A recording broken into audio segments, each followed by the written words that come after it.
Bismillahirrahmanirrahim. Assalamualaikum warahmatullahi wabarakatuh.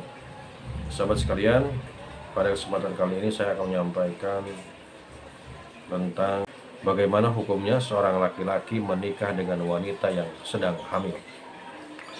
Jawabannya, sahabat sekalian, Allah berfirman yang artinya, dan wanita-wanita hamil waktu iddahnya itu ialah sampai mereka melahirkan kandungannya. At-Tolak ayat 4. Ayat tersebut menjelaskan bahwa wanita yang sedang hamil hanya boleh dinikahi oleh laki-laki yang bukan bekas suami yang menceraikannya setelah wanita tersebut melahirkan bayinya. Hal ini karena wanita yang hamil itu masih menjadi hak suami yang menceraikannya. Pada ayat yang lain, Allah Subhanahu wa taala berfirman atau menjelaskan, wa bu'ulatuhunna ahaqqu biraddihinna fi zalika inna aradu islaha. Dan suami-suaminya berhak merujuknya dalam masa iddah, masa menanti itu, jika para suami itu menghendaki islah. Sahabat sekalian, para ulama berbeda pendapat tentang apakah hamil yang dimaksud dalam surat At-Tolak ayat 4 tersebut juga mencakup pengertian hamil karena perbuatan zina atau tidak. Nah, ada yang berpendapat bahwa hamil karena perbuatan zina juga termasuk dalam pengertian hamil pada ayat tersebut. Nah, ini berarti wanita hamil dari perbuatan zina pun tidak boleh dinikahkan dengan siapapun. Nah, ada juga yang berpendapat bahwa wanita hamil karena zina hanya boleh dinikahkan dengan laki-laki yang menzinainya. Ada lagi yang berpendapat bahwa wanita hamil karena zina tidak termasuk dalam pengertian hamil dalam surat At-Tolak ayat 4 tersebut.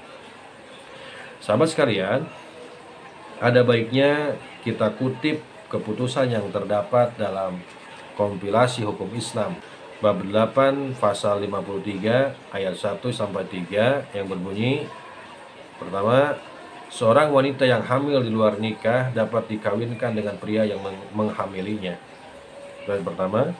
Ayat yang keduanya, perkawinan dengan wanita hamil yang disebut pada ayat 1 dapat dilangsungkan tanpa menunggu lebih dahulu kelahiran anaknya. Selanjutnya ayat ketiga, dengan dilangsungkannya perkawinan pada saat wanita hamil tidak diperlukan perkawinan ulang setelah anaknya yang dikandung lahir. Nah, menurut mereka, hamil akibat zina termasuk dalam pengertian seperti yang dikemukakan dalam surat An-Nisa ayat 24, dan dihalalkan bagi kamu selain yang demikian. Bagi ulama yang berpendapat bahwa ayat tersebut bersifat umum, artinya mencakup semua wanita hamil, baik hamil karena nikah maupun hamil karena zina. Mereka berkesimpulan bahwa semua wanita yang sedang hamil tidak boleh dinikahkan sebelum bayi yang dikandungnya lahir. Nah, pada zaman Rasulullah SAW tidak pernah terjadi pernikahan wanita hamil karena zina. Kalaupun pendapat ini diikuti, maka sikap ini ada sikap kehati-hatian, preventif.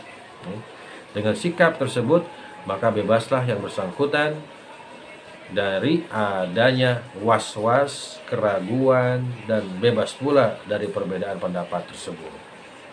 Ada kaidah usul yang menyatakan al-khuruj minal ikhtilafi mustahabun.